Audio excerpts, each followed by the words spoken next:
The man who never paid to fly again. Chicago O'Hare International Airport, October 1st, 1987. A man in a charcoal suit walks up to the American Airlines first class counter and hands over a check for $233,000. He is not buying a ticket to London or Tokyo or anywhere in particular. He is buying every seat on every flight in first class for the rest of his natural life. His name is Steve Rothstein. He is 41 years old. He is a Chicago investment banker, and he will never pay for a flight again. He locks the pass in his pocket and goes home to wait, because here is the only question that matters now. If the contract really does say unlimited, will anyone at American Airlines ever notice? No one does. Not for years. He will fly over 10,000 flights. He will cross the Atlantic just for lunch. He will bring strangers to hospital bedsides in the empty seat beside him. He will lose a son and keep flying anyway, because the alternative is sitting in a house where his son no longer is. Airline staff will become his friends, then his witnesses. And 2 decades later, a bankrupt corporation will find a way to take it all back. This is not a story about a man who cheated an airline out of $21 million. This is a story about what happens when a contract says unlimited, and someone decides to believe it. The Fatal Contract, 1981. To understand what Steve Rothstein did, you have to go back 6 years earlier to a decision made by people who never imagined his name. Washington, D.C., 1981. The American economy is in freefall. Inflation is soaring. Interest rates are the highest they've been in a generation. Airlines are burning cash faster than they can sell tickets, and American Airlines is no exception. At the top of the company sits CEO Robert Crandall, a man known for ruthless efficiency and creative math, and right now he needs one thing above all else: capital, fast, without spooking the markets or the shareholders. His team comes back with an idea. Not a loan, not a bond, a ticket. They will sell a small number of lifetime, unlimited, first-class travel passes. They call it the AAirpass. The price, $250,000. For an additional $150,000, a buyer can add a companion pass, the right to bring one guest, free, on every single flight, for life. On paper, it's elegant. A wealthy executive who flies constantly already spends that much on airfare in a few years. Sell him the certainty of never budgeting for another ticket again, and in exchange, the airline gets $250,000 today in cash for a promise it doesn't have to fulfill until some indefinite point in the future. It is, in the language of finance, free money now for a liability that hasn't been priced yet. The target buyer is specific: a Fortune 500 executive, a senior partner at a law firm, someone who already flies 30, 40 times a year and would rather write one check than think about travel ever again. And here's the part that no one in the room says out loud, because no one has to. The entire model rests on a single, unexamined assumption that busy people get tired, that even a man who loves to fly will, eventually, want to stay home, that human beings, whatever the contract says, have other things to do with their lives. Nobody stress tests this. Nobody models what happens if a buyer flies not 30 times a year, but 300. Nobody asks what unlimited is supposed to mean in practice, whether there's a reasonable use clause, a soft cap, a definition of abuse. The lawyers write the word unlimited. The executives approve it. The contract goes to print. In 1981, American Airlines designs a lifetime promise with no ceiling, no limit, and no exit clause, and quietly assumes that human nature will do the enforcing for them. It is, by any actuarial standard, the most expensive oversight in the history of commercial aviation, and it will sit there unnoticed and used to its full extent for 6 years, waiting for someone who reads contracts the way other people read maps. Someone who won't assume anything. Someone who will simply ask, what does the word unlimited actually allow? In 1987, that someone finds it. The banker who read the fine print. 1987. Chicago, 1987. Steve Rothstein is 41 years old, and his entire professional life is built on one skill: reading documents other people skim. He is an investment banker. His days are spent evaluating contracts, assessing risk, calculating long-term returns on capital. Most people wouldn't think to question He doesn't read a term sheet the way a customer reads a brochure. He reads it the way a surgeon reads an X-ray, slowly, methodically, hunting for the one detail everyone else missed. So when he first hears about the AAirpass, something in him sharpens. It's not excitement exactly. It's the specific, controlled alertness of a man who has just noticed an arbitrage opportunity the other side hasn't priced correctly. He gets a copy of the contract, and instead of glancing at the headline number, $250,000 for unlimited first class for life, he takes it home for the weekend and reads every clause. He looks for the catch, the fine print that limits unlimited, a cap on flights per year, blackout dates around holidays, a minimum advance booking window, some definition anywhere in the document of what counts as reasonable use versus abuse. There is none of it.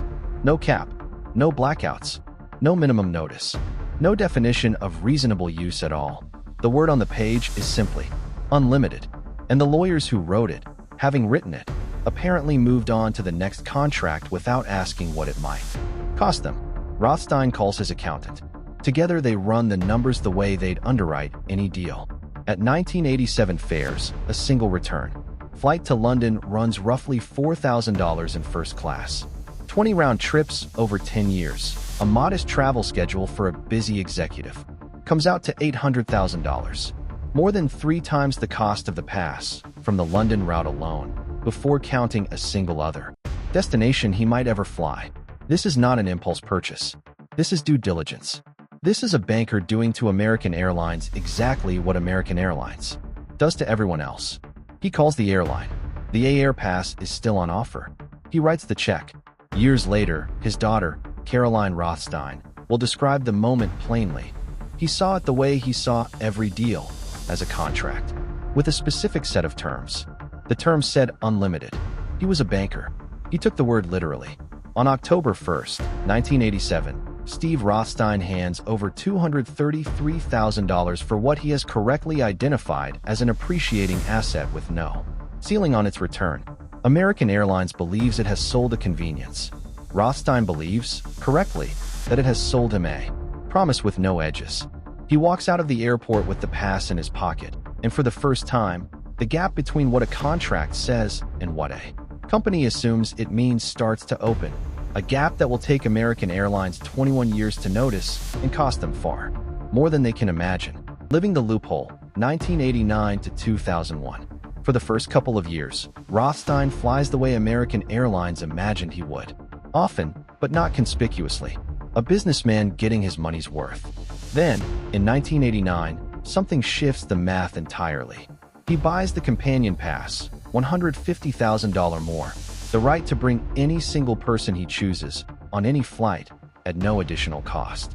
Overnight, the arithmetic stops making sense for the airline. Every transatlantic round trip is now worth roughly $10,000 in free travel, and he can hand that seat to anyone. A friend, a colleague, a stranger crying at the gate because their flight got canceled and they can't afford another one. So he starts flying differently. He flies from Chicago to San Francisco for a specific sandwich, to Providence for cheese, to London for lunch with friends, then home again the same evening, having spent more hours in the air than at the table. He does this more than 500 times. Some months, he crosses the Atlantic 18 times. A former American Airlines gate agent, quoted years later in the LA Times, remembers him fondly. We all knew Steve. He'd come through the first class line at 6 in the morning, perfectly dressed, and say good morning to everyone by name. He wasn't flying to get somewhere. He was flying because flying was what he did. He develops his own private rituals. When he wants the seat beside him empty for privacy, he books it under a fictitious name, bag. Rothstein, Stephen Rothstein Jr., a son who doesn't exist. The gate agents see the names pop up in the system, laugh, and start suggesting new ones to help him dodge the computer's flags. Over years, without anyone quite deciding it, they become his collaborators. American Airlines' own staff are helping their single most expensive customer get more out of a contract the company hasn't yet realized is a crisis. This is the part of the story that refuses to fit the shape of a scandal. There's no forged document here, no hidden account, no lie told to cover a lie. He flies under his own name. He checks in at the real counter. Every flight is logged in American Airlines' own reservation system, visible to anyone who cares to look. He isn't hiding from the company. He's hiding, if anything, from something quieter: the ordinary Tuesday nights, the empty hours, the life waiting for him at home. Because in the evenings after these flights, Rothstein isn't calculating returns anymore. For a few hours, in a first-class seat over the Atlantic, he is simply not thinking about the thing he can't stop thinking about at home. The pass has stopped being a financial instrument. Nobody around him knows it yet, including him. But in 2002, that changes everything. The turn: grief in first class. 2002. Chicago, 2002. Steve Rothstein's 15-year-old son, Josh, is struck by a car and killed. There is no clean way to write that sentence, and there was no clean way for Rothstein to move past it. It happened. And after it happened, nothing about the flying was the same again. Before Josh died, Rothstein flew because he loved flying. After, he flew because the alternative was sitting in a house where Josh no longer was. He starts taking the last departure out of O'Hare, night after night, for no destination that matters. He isn't going anywhere in particular. He is going somewhere the engines are loud enough that he doesn't have to hear himself think. He books flights to cities he has no reason to visit, sits in the dark first-class cabin, and lets the noise fill the space grief had hollowed out. He begins calling the American Airlines VIP reservation line at 2 in the morning. Not to book anything, to talk. A former AA reservations agent remembers it this way. He would call in the middle of the night, and we'd talk for an hour, sometimes 2. He knew our names. We knew his voice. At the end of the call, he might book something, he might not. But I think the call was the point. We were the people who were always there. He starts booking speculatively. 3 flights on the same morning, in case he feels like going somewhere when he wakes up. Most mornings, he doesn't. The seats fly empty, again and again, on routes he never boards. He has no way of knowing, in these years, that American Airlines will one day point to those very empty seats as the evidence that ends everything. Between 2002 and 2008, Steve Rothstein is, by any honest account, a grieving father. The pass is no longer an investment, no longer a clever piece of arbitrage. It is a reason to leave the house at 3 a.m. It is a voice on the other end of a phone line who will pick up, every time, no matter the hour. It is a community of airline employees who have known him for 15 years and never once turned him away. He does not know that in these same years, quietly, in a different city, American Airlines has started looking at the numbers attached to his name. It's worth pausing here, because what follows will not look like a typical scandal. There is no forged signature, no hidden ledger, no lie told to cover another lie. Rothstein flies under his own name, through the front doors, in the same seat, on the same airline, exactly as his contract allows. The only thing that has changed is the reason why, and it is that reason private, painful, invisible on any spreadsheet, that a corporation is about to reduce to a single word: fraud. 2007 to 2008. Dallas, Texas, 2007. American Airlines is bleeding money, bracing for what will become the worst financial collapse the industry has seen since the Great Depression. Every line item in the budget is under a microscope. Someone, somewhere, finally pulls up the AAirpass accounts. There are around 66 lifetime pass holders still active. Most of them fly rarely, a handful of trips a year, exactly the kind of modest, occasional use the original contract had quietly assumed. Then there is Steve Rothstein. His numbers don't fit on the spreadsheet the way everyone else's do. 10,000 flights, 30 million miles, a net loss to the company of roughly $1 million a year, every year, for over 2 decades. American Airlines formed something called the Revenue Integrity Unit, a team with one specific job: find grounds to cancel the outstanding passes without triggering a lawsuit. They can't simply cancel a pass because its holder is using it. That is, after all, the entire point of the contract. What they need is a technical violation, a fraud argument, something the original agreement, in its carelessness, never anticipated but might still be twisted to prohibit. A senior American Airlines executive would later put it plainly: the analysis was straightforward. He was not doing anything wrong in the ordinary sense. But the losses were not sustainable. We had to find a way. They find 2 threads to pull: the fictitious names, Bag Rothstein, the invented son, now recast not as an inside joke between old friends, but as deception. And the no-shows, the 2 a.m. speculative bookings, born out of grief, now recast as empty seats stolen from paying customers on sold-out routes. They do not call him. They do not write to him. They hire detectives. At Heathrow, in the first-class lounge, Rothstein notices a man he's seen before, back in Chicago. Not boarding a flight, not checking a phone, just watching. He drinks his coffee and says nothing, not yet understanding what he's looking at. American Airlines has stationed investigators at O'Hare and Heathrow, watching every companion he brings aboard, photographing them, quietly pulling them aside afterward to ask if money changed hands. Because if Rothstein is selling the seat, that's resale, and resale is fraud. The answer, every single time, is no. He brought a priest flying to Rome, a woman weeping at the gate because her mother was dying in London. He brought them because the seat was empty, and that was the kind of man he was. The investigators find no resale, but they don't need it.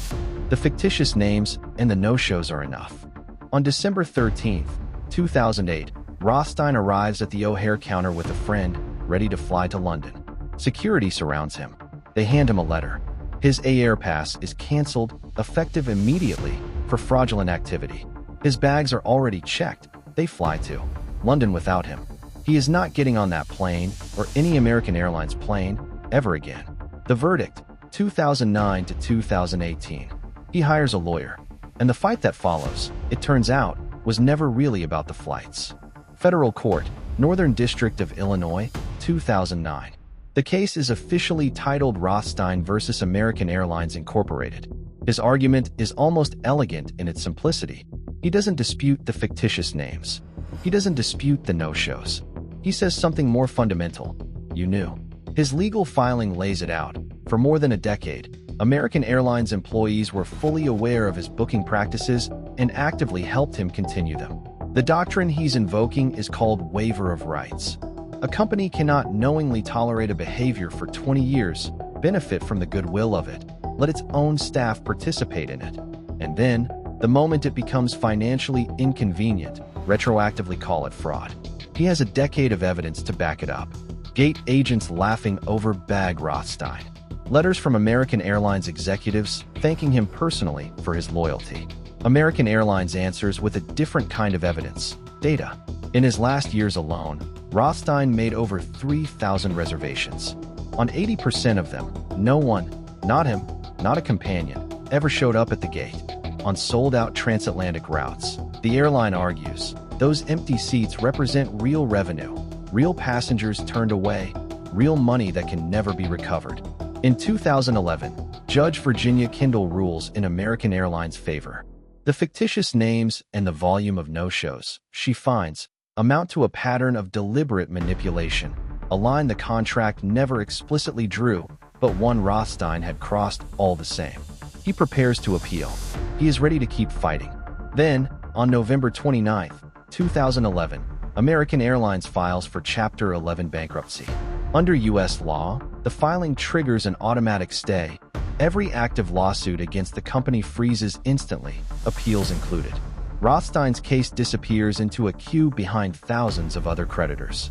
He waits. The bankruptcy drags on for over a year. Somewhere inside that restructuring, quietly, American Airlines cancels every remaining AAirpass still in existence. By late 2012, Rothstein is worn down, financially, emotionally, from fighting a company with a legal department the size of a law school. He settles. The terms are sealed. No number is ever made public. The case is dismissed with prejudice. He can never refile it. Not ever, under any circumstances.